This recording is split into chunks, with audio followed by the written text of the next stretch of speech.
वास्तव में जाति जो शब्द है कास्ट,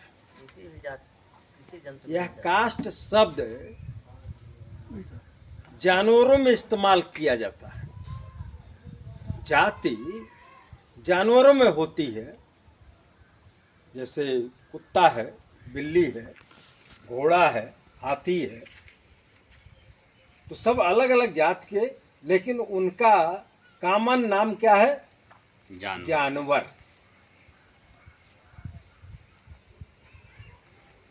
अलग अलग जात के हैं, लेकिन उनका नाम क्या है?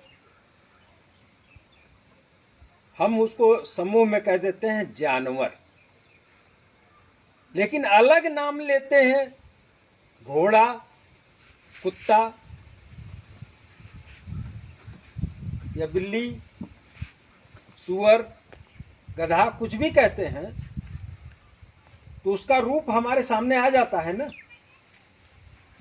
कि घोड़ा, तो घोड़ा कैसा होता है हमारे सामने आ जाता है। घोड़े को हम देखें,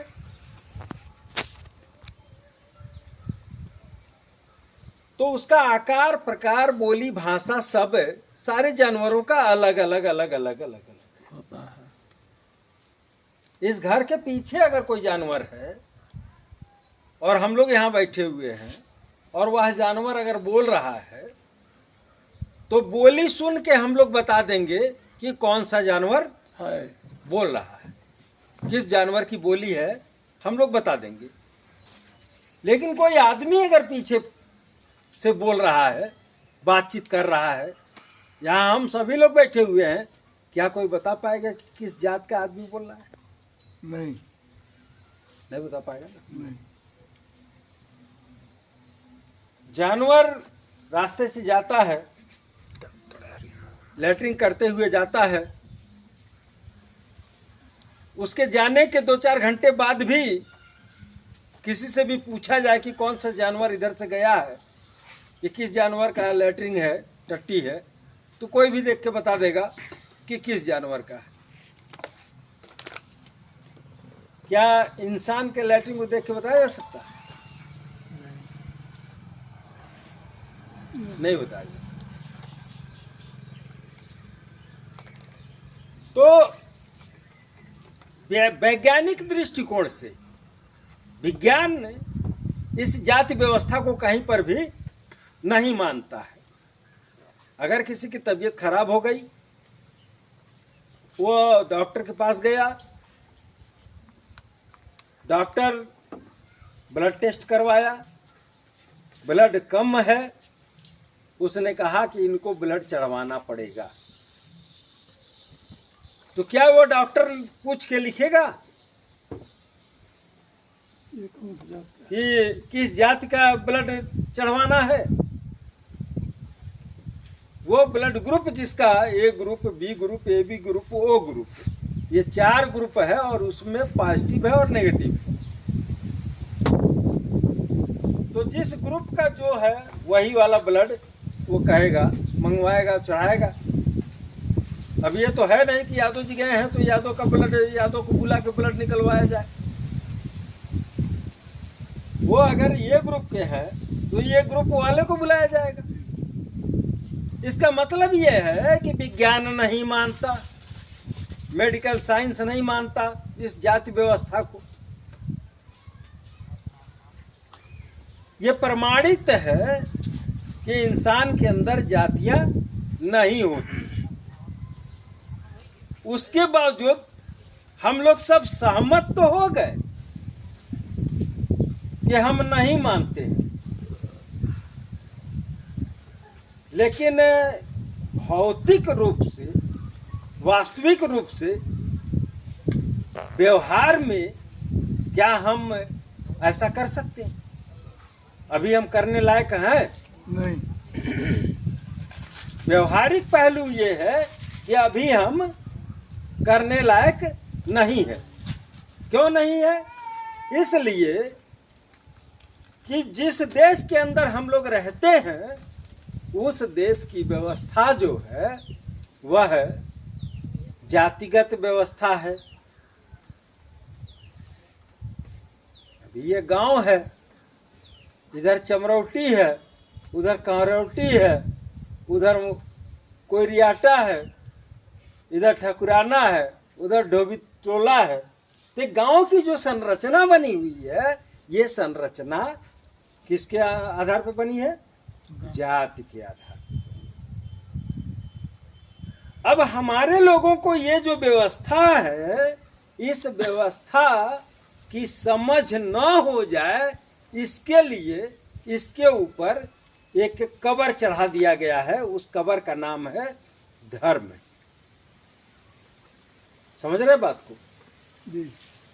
अंदर माल जो है, इंसान को इंसान से दूर रखने का, बांटने का एक सिस्टम बनाया हुआ है, लेकिन कबर जो है ऊपर से वह धर्म का लगा दिया गया है। अब हम धर्म के कबर के अंदर हम समझ नहीं पा रहे हैं कि ये जिसको हम धर्म कहते हैं वही हमको इतना दूर बना के रखा हुआ है।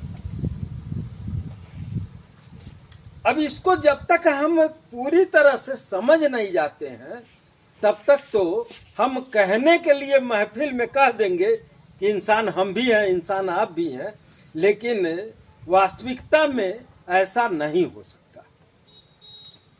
हम तेली हैं तो तेलिए रहेंगे, हम धोबी हैं तो धोबी ही रहेंगे, हम कोयरी हैं तो कोयरिया रहेंगे, क्योंकि वास्तविकता के धरातल पे हम समझने लायक नहीं हैं और उसका विरोध हम नहीं कर सकते। उस चीज़ को हम अवॉइड नहीं कर सकते कि न माने, ऐसा नहीं हो सकता। क्यों? क्योंकि हम हैं धार्मिक लोग और धर्म को मानते हैं। तो हम जिस धर्म को मानते हैं उस धर्म में क्या है?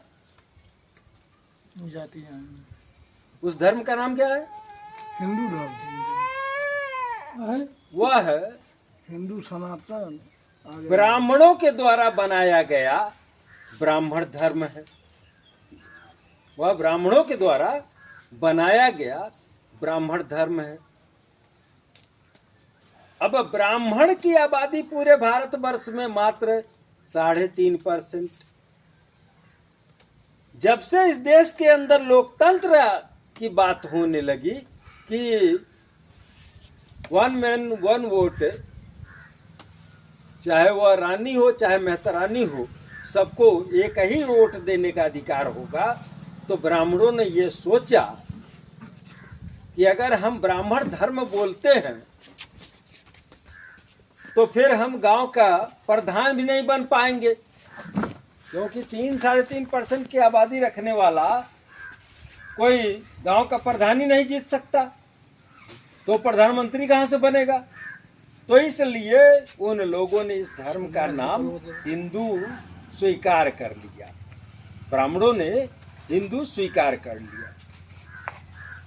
अब ये हिंदू धर्म में किस पे आधारित है? वर्ण व्यवस्था पे। ब्राह्मण, क्षत्रिय, वैश्य और शूद्र 4 वर्ण है। चारों वर्ण में ब्राह्मण को ज्ञान लेने का, ज्ञान देने का, संपत्ति रखने का, शस्त्र धारण करने का, यानी ये पढ़ेंगे, ये पढ़ाएंगे, ये संपत्ति रखेंगे और ये हथियार भी रखेंगे। उसके बाद जिनको क्षत्रिय कहा गया, ये पढ़ेंगे, हथियार रखेंगे, संपत्ति रखेंगे, पढ़ाएंगे नहीं। जिनको पढ़ाने का अधिकार नहीं, कोई भी क्षत्रिय को गुरु नहीं मानता। उसके बाद जिनको वैश्य कहा गया, वो वैश्य पढ़ेंगे, संपत्ति रखेंगे, पढ़ाएंगे नहीं और शस्त्र नहीं धारण करेंगे। और उसके बाद जो ब्राह्मण धर्म से बाहर के हैं, यानी हिंदू धर्म तो नहीं कह सकते, ब्राह्मण धर्म के, ब्राह्मण, क्षत्रिय, वैश्य, ये 3 ही के ऊपर अधिकार है। और चौथा जिसको इन लोगों ने कहा शूद्र। अब ये शूद्र नाम धारण करने वाला जो वर्ग है, वह ना तो पढ़ेगा, न पढ़ाएगा, न संपत्ति रखेगा और न ही शस्त्र धारण करेगा, हथियार भी नहीं रखेगा। अब ये अधिकार वंचित वर्ण है। इसको ना पढ़ने का अधिकार है, ना पढ़ाने का अधिकार है, ना संपत्ति रखने का अधिकार है, और ना ही हथियार रखने का अधिकार है। चारों अधिकार से वंचित वर्ण जो है शूद्र। अब ये चारों अधिकार जिसके पास न हो उसको क्या कहा जाएगा? गुलाम। क्योंकि ना तो ये पढ़ सकता है, ना ये पढ़ा सकता है, ना ये धन दौलत रखेगा, और ना ही ये हथियार रखेगा। तो इसको तो कोई अधिकार है ही नहीं, इसके पास तो कुछ भी नहीं है।